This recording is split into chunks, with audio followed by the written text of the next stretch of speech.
हनुमान जी के चरित्र से यह शिक्षा लेनी चाहिए कि हनुमान जी तो इतने बड़े ज्ञानी।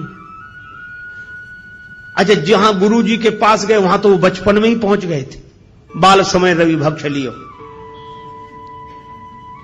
लेकिन हनुमान जी जानते हैं कि वह एक छलांग थी और जीवन में जो घटता है वो किसी छलांग से नहीं, उसकी व्यवस्था है, उसके आधार पर परंपरा का पालन करना चाहिए, परंपरा नहीं तोड़नी चाहिए। हनुमान जी सोचते वो बचपना था, पर व्यवस्था तो यह है।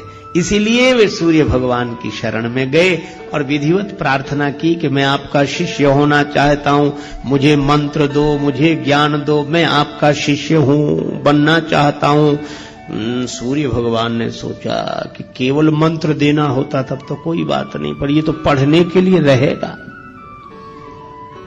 सूर्य भगवान ने सोचा कि इस बालक को पहले भी कभी देखा है, कौन है ये? अरे याद आया, ये वही है जो बचपन में एक बार आया था। सूर्य भगवान ने सोचा ऐसे विद्यार्थी को पास रखना ठीक नहीं है, पढ़ते पढ़ते कब भूख लगावे। तब तो उतनी दूर थे तो छलांग लगा के आ गया, यहां तो गुरु जी सामने ही रहेंगे।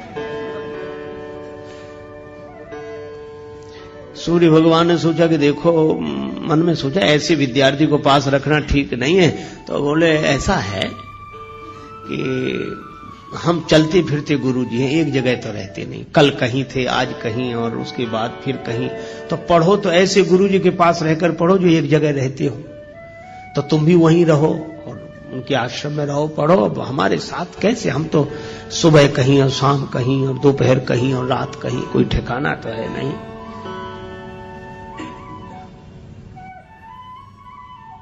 हनुमान जी बोले पढ़ेंगे तो आप सही, अनन्य निष्ठा जो थी, पढ़े।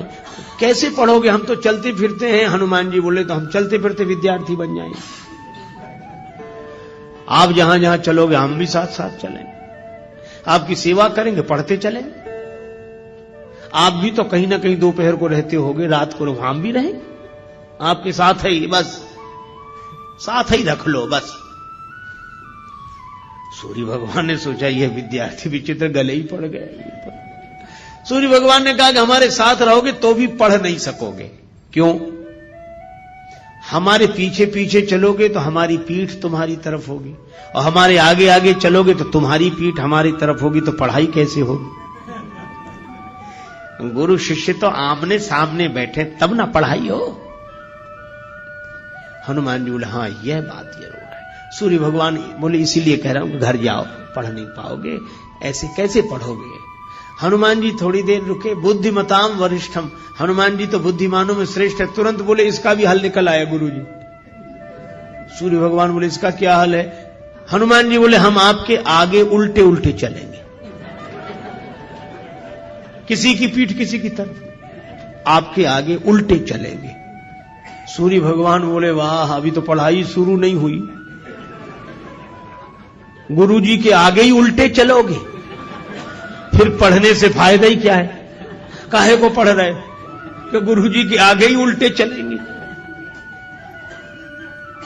अच्छा निश्चय है यह तो कि हम तो आगे आपके आगे ही उल्टे चलेंगे, फिर पढ़ने का लाभ क्या, प्रयोजन क्या?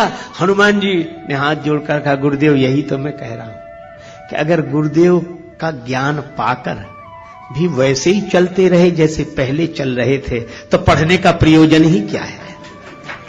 गुरुदेव से ज्ञान पाकर तो फिर उलटकर चलना चाहिए, जैसे पहले चलते थे वैसे नहीं, अब उलटकर चलो।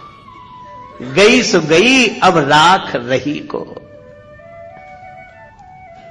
बीत गई सो बीत जान दो अब ही बना लो काम। जो गया सो गया, उसके लिए कुछ मत सोचो।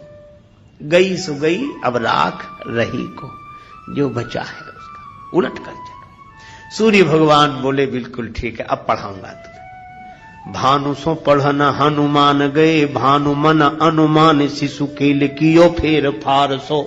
हनुमान बाहुक में वर्णन है। भानु सो पढ़न हनुमान गए, भानु मन अनुमान, सूर्य भगवान ने मन में अनुमान करके शिशु केल, बालकों के खेल की तरह फेर फार सब अदल बदल कर दिया। कैसे? बोले पाछले पगन गम मगन गगन मग क्रम को न भ्रम कपि बालक बिहार सो। पाछले पगन, पीछे पल चलते हुए चरणों से हनुमान जी सूर्य भगवान के सामने, एक तो गुरुदेव सूर्य भगवान जैसे तेजस्वी सूर्य भगवान, और उनसे विद्या अर्जन करना, और उनके सामने उन्हीं के चेहरे को देखते हुए पीछे चलते रहे। सूर्य भगवान ने कहा कि अद्भुत हो, देख रहे हो हमारी तरफ और चल रहे हो जगत की तरफ। बोले बस यही है, हम चलें भले ही जगत की तरफ, पर दृष्टि में तो गुरुदेव और गुरुदेव का ज्ञान रहना चाहिए।